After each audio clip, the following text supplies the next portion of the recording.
Hello, friend. Quick question. Have you ever noticed a feeling in your body and immediately just wanted it to go away? Maybe you felt a tension in your shoulders, a knot in your stomach, or maybe your chest felt heavy or you felt jittery and just couldn't sit still. And almost automatically, the mind jumps in with questions, but not the helpful kind. It starts asking, why am I feeling like this? What's wrong with me? And of course, how can I make it go away? And if that sounds familiar, you're definitely not alone. Most of us spend a lot of our lives treating discomfort like a problem that needs to be solved as quickly as possible. But what if your body isn't malfunctioning, but instead communicating? Let's talk about it. Hello, and welcome to Torches, Yoga and Mindfulness. I'm Lauren, and I'll be your coach. If you are curious about mindfulness, healing, and practical habits that actually work, you're in the right place. Here we focus on simple but powerful practices grounded in ancient wisdom and modern science to care for both our mind and body. So go ahead, hit the like and subscribe so you don't miss what's next. So, if you've been around the channel for a while, or even really if you've just caught a couple of videos, we talk a lot about noticing, and specifically noticing where experiences or emotions show up in our body. And as we move through this workshop, I want to invite you to set aside the idea that we're here to diagnose ourselves or decode every sensation perfectly. We're not trying to become experts in reading every little signal, because there is no secret formula to master or some coded translations to memorize. We're practicing something simpler, just listening to our body. Because whether we realize it or not, our bodies have been talking to us for our entire lives. The challenge is, they don't speak in words, but in sensations. They try to get our attention through tension, warmth, heaviness, restlessness, our energy levels, our exhaustion, a racing heartbeat, and that random deep exhale that comes out of nowhere. It has its own language. And for many of us, nobody ever taught us how to understand it. So when a sensation shows up, we usually try to skip right past it and just push through. Our body says, here's some tightness. And our mind says, something's wrong. Or the body says, here's some nervous energy. And the mind freaks out and says, I can't handle this. And one I know I'm guilty of is when our body is trying to show us it's tired. And instantly the brain reads it as, I'm not doing enough. I should be doing more. Before we know it, we are no longer paying attention to the actual experience we're having. We're paying attention to the story we've created about it. Now, don't get me wrong. Stories aren't bad. Our brains are story-making machines. That's just part of what they do. They are constantly trying to make sense of our experiences. They're looking for patterns, trying to predict what's going to happen next, and just overall, they're trying to keep us safe. But sometimes, in our rush to explain what we're feeling, we stop listening to what we are feeling. And that is where we create disconnect. And not just for that moment and that feeling, but it becomes a pattern of disconnect. I think of it like if there was someone in your life that never listened or only partly listened to you, eventually you're just going to stop talking to them. You know they are only going to hear part of your words and just assume they know what the rest of what you're going to say was. I think a lot of us have developed that kind of relationship with our bodies. It's this relationship where we think our mind knows better than our body, or that our mind should be in charge of everything.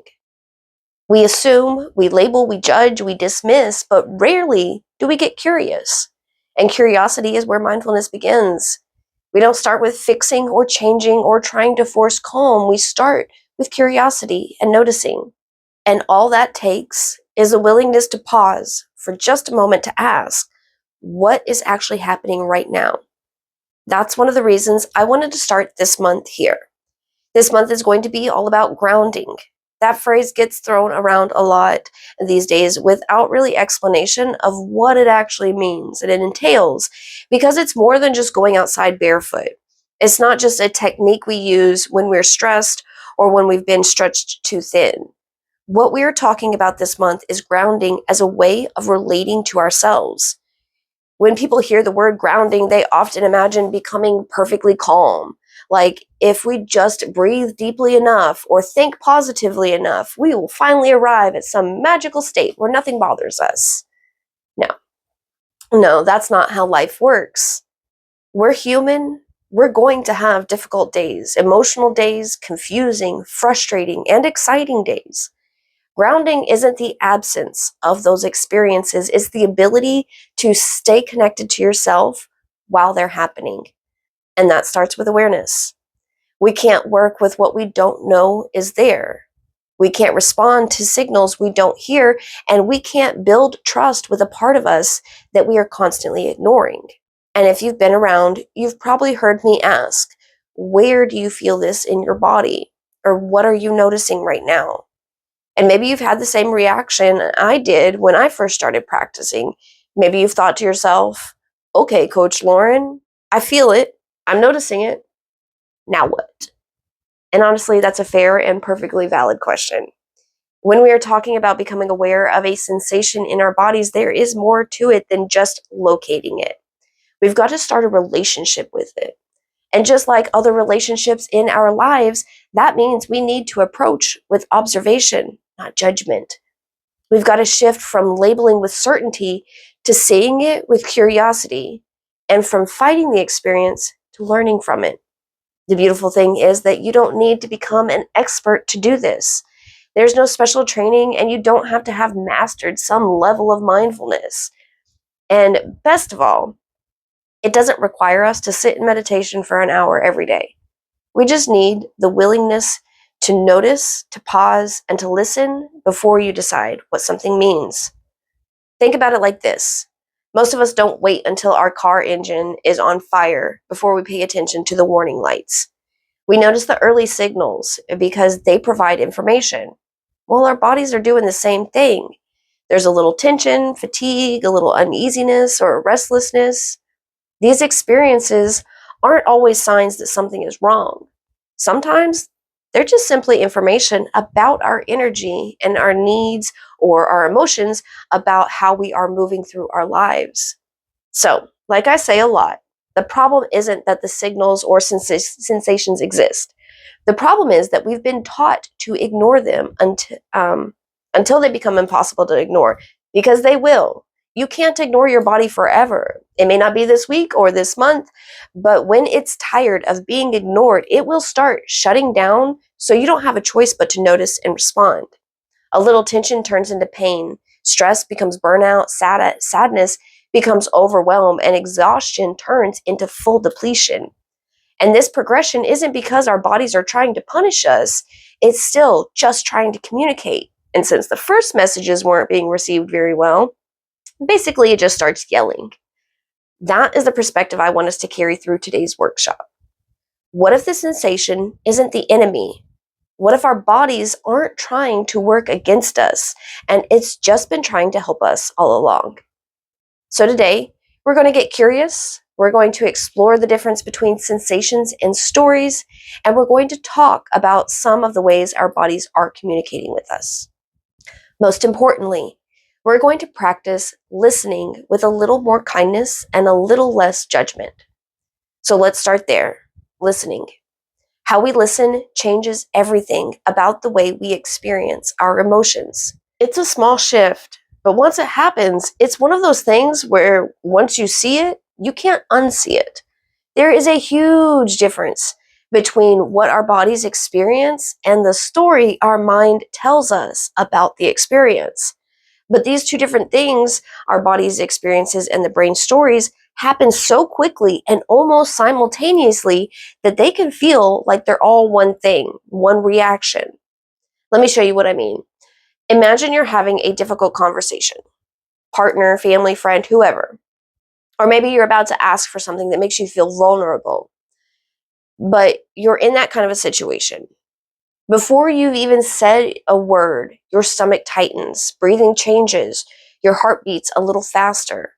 That is your body's experience. Those are sensations happening and very real.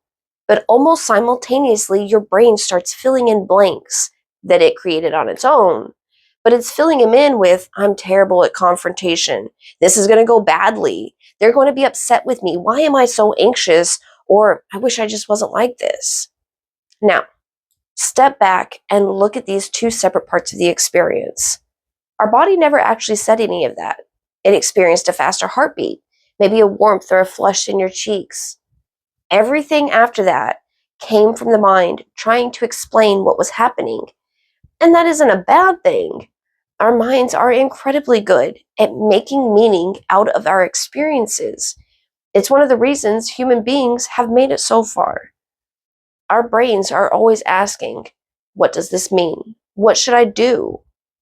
Have we experienced this before? But mindfulness gently invites another question first. What am I actually noticing? Before we decide what something means, can we simply notice what it feels like? Because sometimes we accidentally suffer twice. One from the sensation itself, and again from the story we've wrapped around it. Maybe you've experienced this before, or you wake up with a knot in your stomach. And before you even get out of bed, your mind starts searching. What am I worrying about? Did I forget to do something? Is today going to be a terrible day? Now, maybe there is something weighing on you, but maybe your body is simply telling you, like, hey, we did not sleep very well last night, or we've been carrying a lot recently, or it's giving us a heads up that today is going to require a little extra gentleness. And side note, that is perfectly okay. We don't need to be hard on ourselves 365 days a year just to get anywhere. The world is going to be hard on us enough as it is sometimes. So it is absolutely okay and kind of required that we aren't adding to that ourselves internally. So when our mind starts in with the worries and they're rerunning the mental to-do list or just expecting the day ahead to be rough, it's immediately jumping into judgment. Whereas if we approach those sensations of a tight, knotted stomach without labeling them or jumping to conclusions, then we are approaching with listening. Listening doesn't mean we have to ignore our thoughts. It simply means we don't let the thoughts interrupt the conversation before our body has finished speaking. And of course, that is easier said than done because our body is basically whispering while our mind is yelling into a megaphone. One of my favorite mindfulness questions is, what do I notice? It's like a little reminder, and it helps keep me on track with noticing and listening as opposed to letting the thoughts run wild. So when my mind starts in trying to explain why my shoulders are tight or why my chest feels heavy, usually it starts bringing in the worst case scenarios. But when I catch it, I'm like, wait, what do I actually notice? And that question pulls me out of the autopilot spiral and lets me be able to just observe without needing to turn what I notice into something more. That can be uncomfortable. Our brains still want certainty, answers, and categories. Like, we like knowing exactly what something means, but life isn't always like that. Think about a friend coming to you after a difficult day. If they sat down and said, I'm having a hard time, would you interrupt them after their first sentence and say, oh, I know exactly what your problem is? Probably not. You'd let them talk. You'd ask questions and stay curious to hear what they have to say. You'd give them space to try to figure out what they're trying to say. So why don't we offer our own bodies that same kindness? Why do we rush to conclusions with ourselves when we'd never do that to someone we love? That is what we want to practice. Instead of becoming detectives looking for a diagnosis, we become a compassionate observer. We notice, wonder, and stay present. Something I've learned over the years is that the body doesn't usually ask us to solve everything all at once. Usually, it's just trying to make a small request, one at a time. Maybe it needs some movement, rest, nourishment, a deep breath. Or maybe we need a good cry, a good laugh, to set a boundary, or just admit that today is really hard. Notice how different that feels than trying to fix ourselves. We respond instead of correct. We listen instead of judge. That's one of the reasons I love grounding as a practice. It's not another thing to achieve, it's a relationship, a practice of coming home to ourselves again and again. even when we're overwhelmed or distracted or don't have all the answers. Every time we pause to ask, what do I notice? We are strengthening that relationship. We're teaching ourselves, my experiences matter, and I can trust myself enough to listen before I react. And with that practice, over time, we stop seeing our body as an obstacle. It makes us able to stop treating every uncomfortable sensation like an emergency or like some flaw or scary thing we just want to shove in a closet and ignore. We begin to recognize that discomfort and danger aren't always the same. Some discomfort is just a messenger. And the more often we answer that messenger with curiosity instead of fear, the easier it becomes to understand what our body has been trying to tell us all along. Before we go any further, let's try out what we've already talked about so far. So, not trying to solve everything or change anything, just notice. If you're someone that feels comfortable, you might let your feet rest on the floor or sit cross-legged. Wherever you are, really is just perfect. You don't have to make your breathing deeper, but just take a slow breath in and a gentle breath out.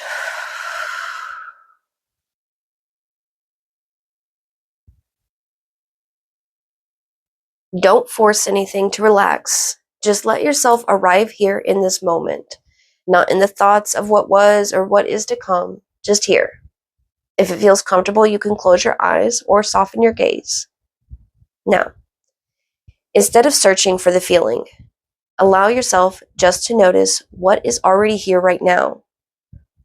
Can you feel the weight of your body being supported by the chair or floor beneath you? Just notice.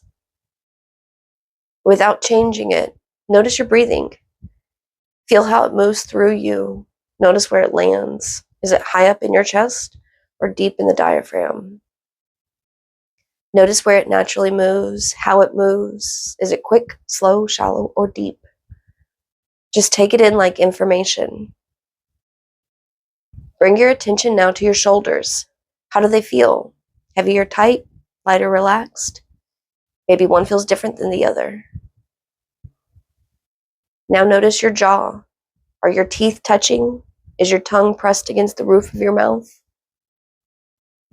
Notice your forehead, your hands,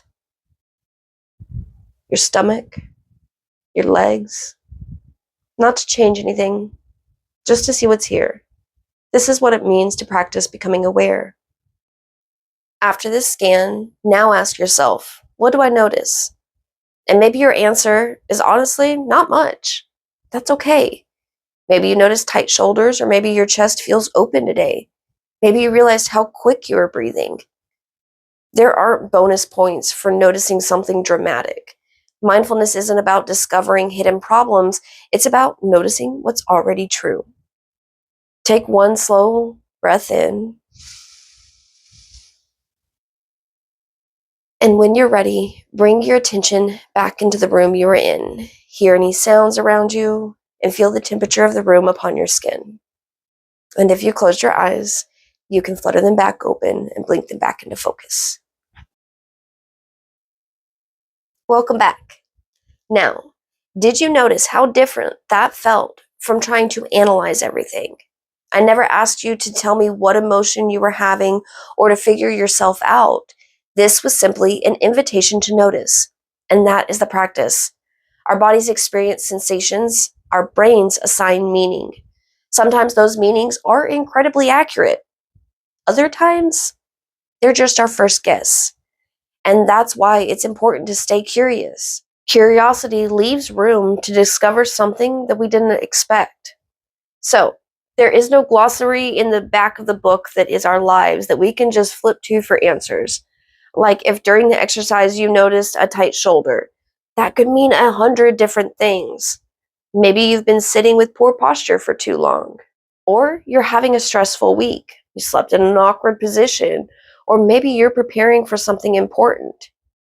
Maybe you've been carrying a lot of responsibilities and maybe you're just cold. The sensation is real. The interpretation requires curiosity and a little honesty. Let's try another.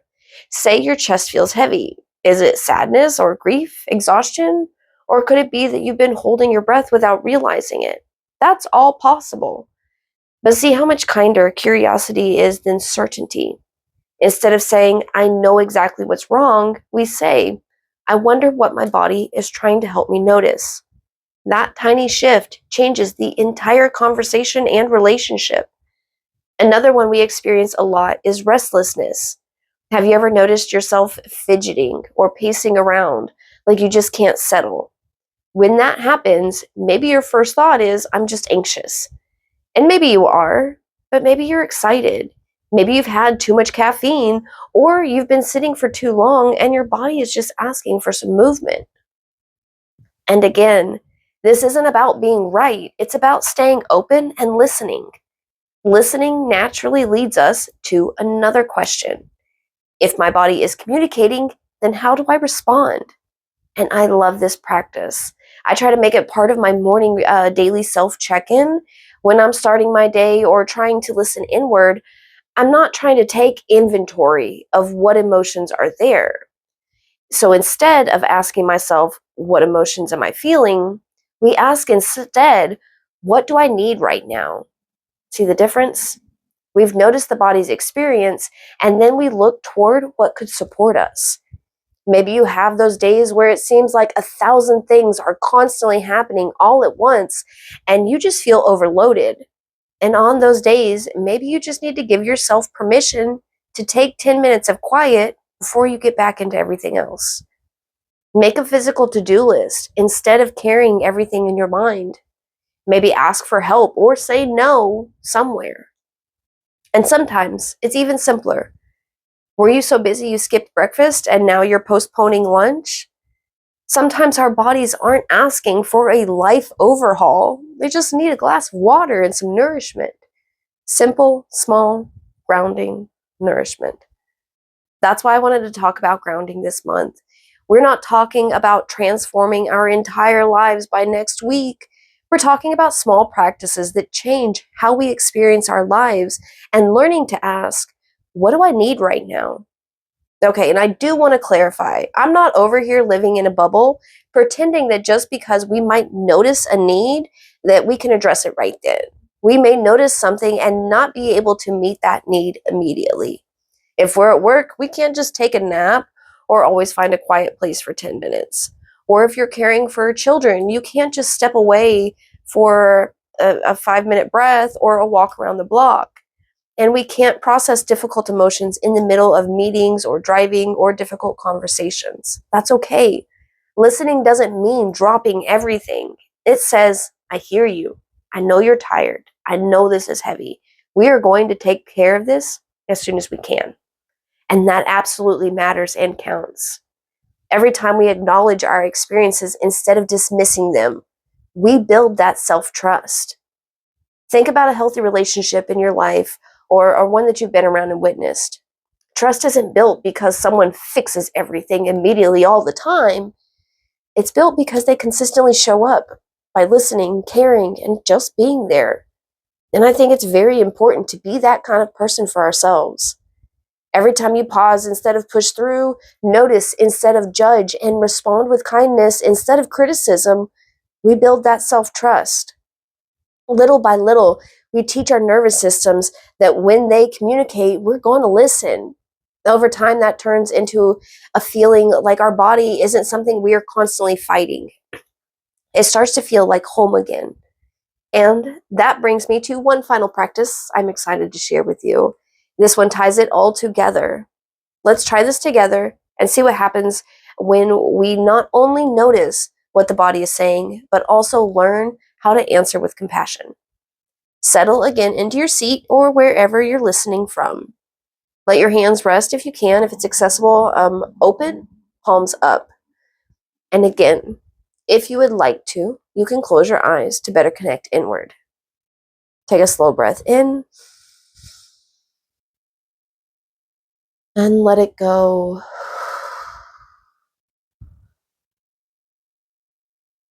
Here, I want to offer you a little bit of freedom. You don't need to change your breathing pattern. You don't have to relax your shoulders or quiet your thoughts. Just notice how everything is already happening. There's nothing to fix or improve. Just be in this moment. Feel the place where your body meets the support beneath you.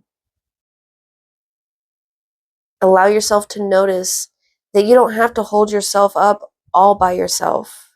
There is something supporting you right now. Let your attention gently fall inward, not looking for anything, just being there. What do you notice? If you saw something and your mind instantly wanted to label it, that's okay. Thank your mind for the help and come back to just observing. If one area of your body seems to be asking for your attention, allow it. This is noticing. Imagine meeting that sensation with the same kindness you'd offer a good friend or a loved one. Don't solve it or explain it. Just sit with it for a moment. Quietly ask yourself, what are you trying to help me notice? Don't force an answer. There may not be one right now. Maybe a single word comes to mind, maybe an image, and maybe nothing at all. Listening isn't measured by how quickly an answer appears, it's measured by your willingness to stay present. Now ask one more question. What might I need right now? Not tomorrow, not next week or yesterday, just right now. Maybe you need another breath, a sip of water, or a walk after this practice. Maybe this practice is settling well and you need a few extra minutes of stillness afterwards. Maybe it needs food, rest, or a good conversation with a close friend. Maybe it needs your permission to stop pretending like everything is okay. If no answers come, that is okay. The practice isn't receiving an answer, it's asking the question. Every time you ask with kindness, you're reminding yourself that your experiences matter. Friend, take one more comfortable breath. And as you breathe out, imagine softening your grip just a little. Not your grip on life or your responsibilities, but on the idea that you have to figure everything out right this second. Our bodies carry us through every joyful moment, every heartbreak, every celebration, every disappointment, and every ordinary Tuesday. It's carried us through things our minds have forgotten. It adapts, protects, heals, and keeps showing up. All along, they've been taking care of us. It's spent its entire life trying the best it can to get you safely to this moment. Not perfectly, but faithfully. Today, instead of asking your body to be different, I invite you to thank it for showing up for the conversation. Take one final breath. And as you're ready, bring some movement back into your body with little wiggles. Maybe roll your shoulders and blink your eyes open. Welcome back. How was that practice for you? I hope this leaves you with one simple reminder. Your body isn't asking you to become an expert in mindfulness or to decode every sensation. It's not asking you to get everything right. It's just asking us to listen. This month we are exploring what it means to become more grounded. And I think that starts here in our own bodies. If something came up for you in this practice and you are open to share, I would love to hear from you in the comments. Or maybe you noticed a way your body has been trying to get your attention that you didn't see before. Your words could be just the thing someone else needs to hear today. Friend, thank you so much for allowing me to guide you in this practice. Stay present, stay kind to yourself, and I will see you soon. I do want to add a little extra tidbit. If you struggle to connect with your body, if you mentally look inward or try to notice sensations and all you get is a void, that's not uncommon and that is okay. That's information and still a place to start. Maybe it's our system trying to protect us from something we don't understand, or maybe there is a struggle to trust yourself. You can still practice and rebuild that trust. So for you, if you're struggling to connect and notice anything, I have this practice I want you to try. A great time to let your body know that it can trust you, that you're here listening to it, to make sure it's well nourished or taken care of. A great time to practice that is at meal times. When you're deciding what you wanted to eat, check in with your body and ask, what would make me feel good right now? What would make my body feel good? While you're eating, listen to your body for when you were full instead of just clearing your plate, or if you're just checking in to see if you're still hungry. Checking in with the body like that during a regular meal time is a good anchor practice. And that way we'll be able to take that kind of relationship and that coexistence into other moments of our lives. So if connecting inward is something you struggle with, if you close your eyes and it's just darkness, that's okay. That's information, and that's still a place to start. All right, friend. Have a beautiful day, and I'll see you soon.